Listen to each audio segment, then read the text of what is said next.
Как-то раз в лесу нашли толстенького мурлыку. Он сидел с несчастным видом на сухих листьях, но не уходил со своего места. Люди подкармливали его, и кот с удовольствием ел угощение. Но когда его пытались забрать из леса, животное вырывалось, царапалось и вновь бежало на то самое место. И тогда неравнодушные люди решили узнать, почему кот не хочет уходить, да еще и толстеет. В указанное место выехала съемочная группа одного из местных телеканалов. Визитерам было интересно познакомиться с обитателем леса, который по всем правилам должен был находиться в домашних условиях, но никак не посреди сухих осенних листьев.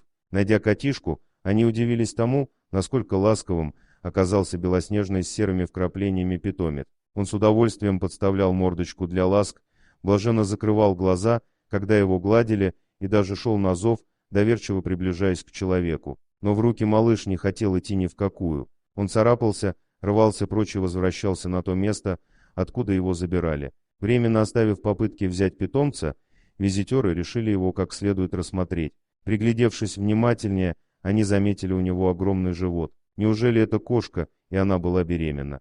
Здесь точно требовался ветеринар, который поможет поймать бродягу и прояснить ситуацию. Вскоре к месту событий подъехал врач. Он предположил, что животному около 2 лет, а также попытался разобраться, почему питомец сидит возле груды листьев и не уходит с этого неприглядного места. По мнению ветеринара, то, что кот не хочет покидать лесную территорию, верный знак предательства со стороны хозяина. Скорее всего, владелец питомца просто оставил его в лесу, привезя в переноске, а бедный кот не понял, что его бросили. Он все еще надеется, что хозяин в любую минуту вернется, а значит, уходить со своего места нельзя. Люди, которые проживают недалеко от лесной зоны, подтвердили слова врача. Кот действительно уже 3 месяца сидит на одной и той же полянке и ждет, ждет, ждет. А тем временем ветеринар подхватил животное и вмиг понял, что это все-таки кот, а не кошка. Но почему у него был такой большой живот? Неужели бедняга был чем-то болен? Люди единодушно решили,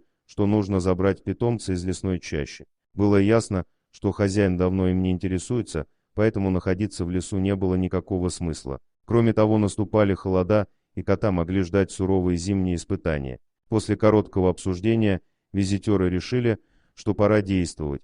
Для строптивого котейки подготовили клетку, и несмотря на то, что он упирался, его быстро туда посадили и отправили с ним в клинику. Там нашему герою сделали УЗИ и поняли, что его толстый животик следствие банального переедания. Дело в том, что сердобольные люди все время подкармливали котофея, а тот старался съесть все побыстрее, чтобы запастись пищей впрок. Жадное поедание гостинцев, которые ему приносили люди, привело к ожирению, ведь даже когда котик был сыт, он все равно продолжал набивать себе живот. Что же, теперь он в безопасности, и кормить его будут дозированно. Кроме того, нашему герою обязательно найдут новых хозяев, ведь дни его пребывания в холодном лесу остались в прошлом. Ну а мы очень рады, что питомец сможет вновь стать счастливым. Дорогие друзья, если вам понравилось видео, поставьте лайк, а также подписывайтесь на канал, где найдете еще много интересного.